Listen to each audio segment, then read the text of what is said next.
किसी ने ठीक ही कहा है कि जो साधारण लोग होते हैं वो आसान को चुनते हैं और जो श्रेष्ठ होते हैं वो मुश्किलों को चुनते हैं। तो स्वागत है आप सभी का आपके अपने YouTube चैनल जैकपुर पे। आज के इस वीडियो में हम लोग क्लास 10th के साइंस के टॉप 10 ऐसे सवाल लेकर आए हैं जो काफ़ी इंपॉर्टेंट है आपके एग्जाम के लिए।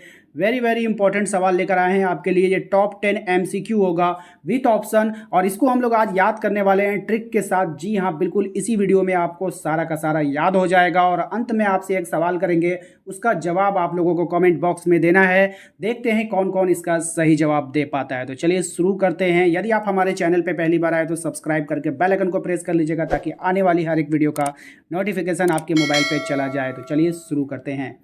देखते हैं क्या है आज का हमारा पहला सवाल। सबसे पहला सवाल आपके स्क्रीन पर आ चुका है। सवाल में कह रहा है कि निम्न में से कौन परजीवी है। कौन परजीवी है?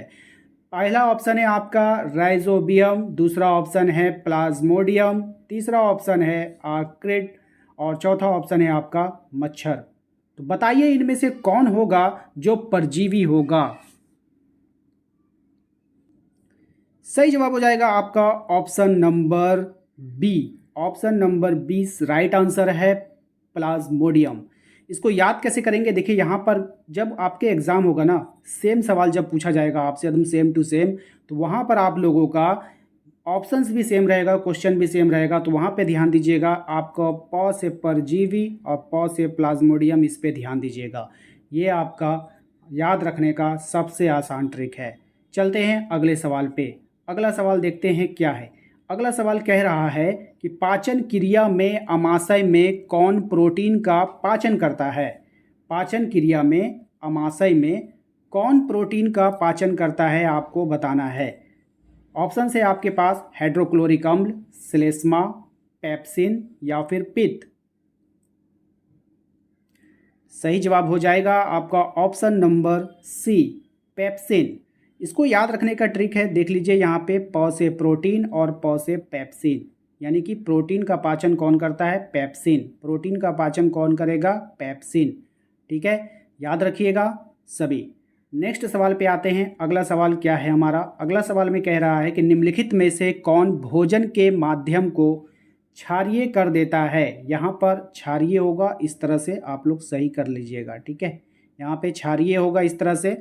तो निम्नलिखित में से कौन भोजन के माध्यम को क्षारीय कर देता है? आपके पास ऑप्शंस है ए पित्त, बी हीमोग्लोबिन, सी क्लोरोफिल या फिर डी इनमें से कोई नहीं। सही जवाब हो जाएगा आपका ऑप्शन नंबर ए, पित्त। क्या हो जाएगा? पित्त इसका राइट आंसर हो जाएगा। और इसको याद कैसे करेंगे ध्यान दीजिएगा। यहाँ पर आपसे कहा जा रहा है भोजन के माध्यम को क्या कर देता है? क्षारीय कर देता है। कौन भोजन के माध्यम को क्षारीय कर देता है? ठीक है, तो देखिए इसको थोड़ा सा टफ है याद करना, लेकिन ऐसे आप लोग याद कर लेना, आसान है।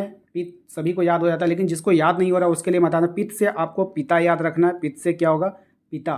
पित्त से आपको पिता याद रखना। और पिता जो होता है वो हमारे छाया की तरह काम करते हैं, क्षारीय से छाया की तरह काम करते हैं। और क्या करते हैं? वो हमें भोजन उपलब्ध करवाते हैं। हमारे पिता जो होते हैं वो दिन रात मेहनत करके हमारे लिए भोजन उपलब्ध करवाते हैं। वो हमारे लिए छाया के समान है। किसके समान है? छाया के समान है। ठीक है, इस तरह से याद कर लीजिएगा। अगला सवाल देखते हैं क्या है हमारा। अगला सवाल है मनुष्य के पाचन तंत्र में भोजन का अवशोषण कहाँ होता है। ऑप्शंस आपके सामने है। ए आमाशय में, बी छोटी आंत में, सी बड़ी आंत में या फिर डी यकृत में। सही जवाब हो जाएगा इसका ऑप्शन नंबर बी, छोटी आंत में। मनुष्य के पाचन तंत्र में भोजन का अवशोषण जो होता है वो छोटी आंत में होता है। अब यहाँ पे समझ लो ये हमारा पेट का डायग्राम बनाते हैं। ठीक है, ये हमारा पेट है, यहाँ पे हमारी आंतें होती है। ठीक है, तो जो हमारी आंतें होती है वो काफ़ी नाजुक होती है, काफ़ी नरम होती है। तो जो हम लोग भोजन खाते हैं, जल्दी जल्दी भोजन खाते हैं, हमारे शरीर में चला जाता है, अंदर की ओर आ जाता है। तो ये हमारे बड़े बड़े जो होते हैं टुकड़ों को ये डाइजेस्ट नहीं कर पाए। कभी कभी आप जो है ना रोटी को निगल लेना, ठीक है, चावल को डायरेक्ट निगल लेना, होगा क्या? आपको फिर इनडाइजेशन हो जाएगा, आपको फिर तबीयत खराब हो जाएगी, पेट में दर्द होने लगेगा। यानी वो पाचन नहीं कर पाता। यानी उसको पचाने के लिए क्या चाहिए? छोटे छोटे टुकड़े होने चाहिए। भोजन के क्या होने चाहिए? छोटे छोटे टुकड़ों में होने चाहिए। तो छोटे छोटे टुकड़ों को वो क्या करता है? हमारा पेट, हमारा शरीर क्या करता है? पचाता है। तो छोटे छोटे से आपको याद रखना है छोटी आंत। कहाँ में पचता है? छोटी आंत में। कहाँ पे अवशोषण होता है? छोटी आंत में। ठीक है, चलते हैं अगले सवाल पे। अगला सवाल है हमारा, मनुष्य और अन्य मांसाहारी जीव निम्न में से किसका पाचन नहीं कर पाते हैं? पहला ऑप्शन है आपके पास प्रोटीन का, दूसरा ऑप्शन है वसा, तीसरा ऑप्शन है आपके पास सेल्यूलोज और चौथा ऑप्शन इनमें से कोई नहीं। ठीक है, तो हम मनुष्य जो होता है, जैसे हम लोग हैं मनुष्य हैं, उसके बाद होता है अन्य मांसाहारी, यानी कि ऐसे जीव जो मांस का सेवन करते हैं, जैसे शेर हो गया, बाघ हो गया, कुत्ता हो गया, ये लोग मांस खाते हैं। तो इन लोग जो है कौन सा मतलब इसमें से पचा नहीं पाएंगे, उनको प्रोटीन को नहीं पचा पाएगा, वसा को नहीं पचा पाएगा या सेल्यूलोज को नहीं पचा पाएगा।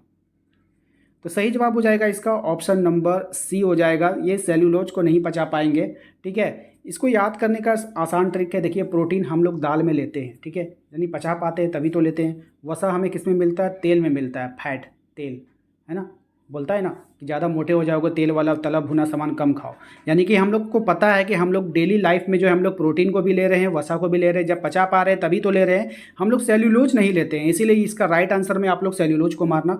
ठीक है, तो सही जवाब हो जाएगा आपका सेल्यूलोज। ठीक है, चलते हैं अगले सवाल पे। अगला सवाल देखते हैं क्या है हमारा। अगला सवाल है कि मनुष्य के मुख गुहा में कितने जोड़े लार ग्रंथियाँ पाई जाती है?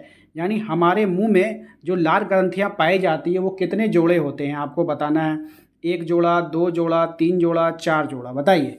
मनुष्य के मुख गुहा में कितनी जोड़ी लार ग्रंथियाँ पाई जाती है? राइट आंसर हो जाएगा इसका ऑप्शन नंबर सी, तीन जोड़ा पाया जाता है। कितने जोड़े पाए जाते हैं? तीन जोड़े पाए जाते हैं।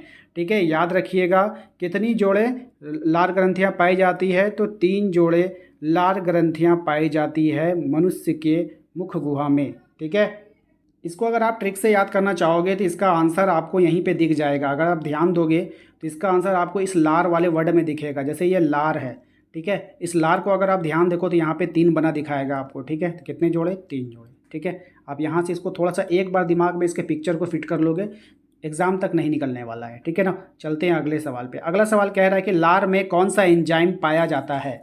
आपके पास ऑप्शंस हैं, पेप्सिन, पेप्सिन एंजाइम पाया जाता है, या फिर बी टाइलिन, या फिर सी ट्रिप्सिन, या फिर इनमें से सभी। आपको बताइए कि लार में कौन सा एंजाइम पाया जाता है। ठीक है, तो राइट आंसर हो जाएगा आपका ऑप्शन नंबर, क्या हो जाएगा बताइए? राइट आंसर आपका हो जाएगा ऑप्शन नंबर बी हो जाएगा, टाइलिन।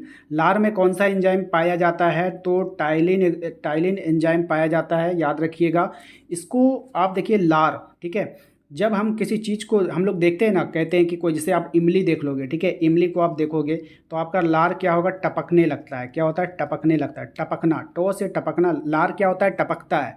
तो टो से टपकना और टो से टाइलिन, इसको आप लोग मैच कर लो। टो से टपकना, टो से टाइलिन, इसको आप कभी नहीं भूलोगे। ठीक है, समझ में आ गया।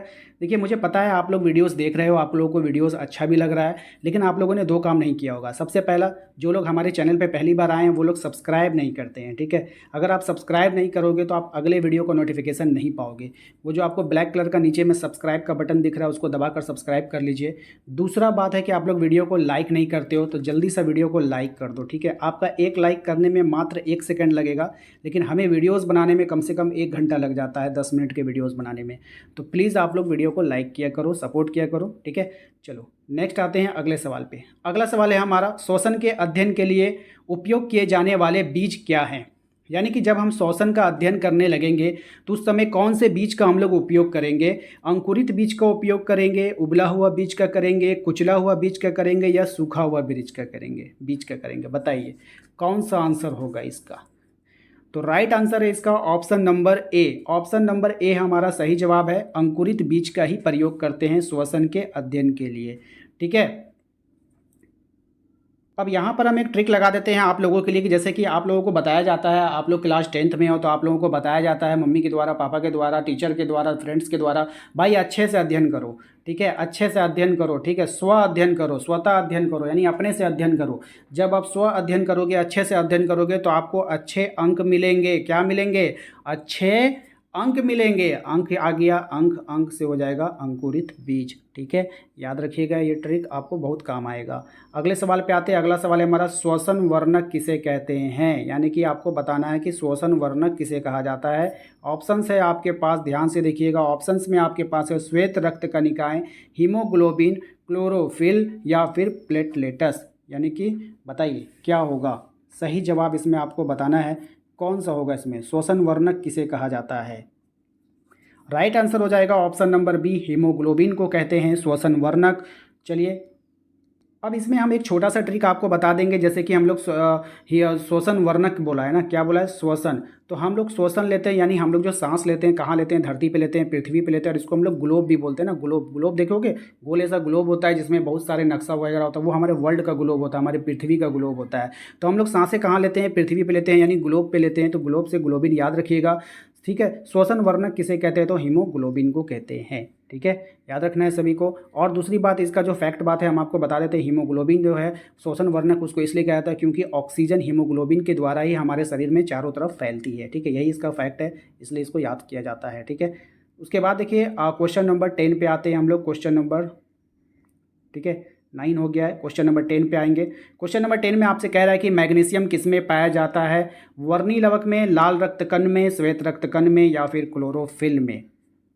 राइट आंसर है आपका, सही जवाब हो जाएगा आपका option number D. Option number D हो जाएगा। क्लोरोफिल में जो है आपका मैग्नीशियम पाया जाता है, ठीक है। कहाँ पाया जाता है? क्लोरोफिल में, याद रखना है सभी को। तो मैग्नीशियम से आप लोगों को मैगी याद रखना है, याद रखिएगा। मैग्नीशियम से क्या याद रखना है आप लोगों को? मैगी याद रखना है, मैगी जो बच्चे खाते हैं। तो आप लोगों को थोड़ा सा इमेजिन करना है कि अगर आप मैगी बनाकर नहीं दोगे ना, मैग्नीशियम से मैगी, अगर आप उसको मैगी बना के नहीं दोगे तो वो रो रो के बुरा हाल कर लेगा, रो रो के। क्लोरो, क्लोरो रो, ठीक है, क्लोरो से रो रो, याद निकालिएगा। इसी में से आपको वर्ड तोड़कर निकालना है, क्लोरो रो रो, ठीक है।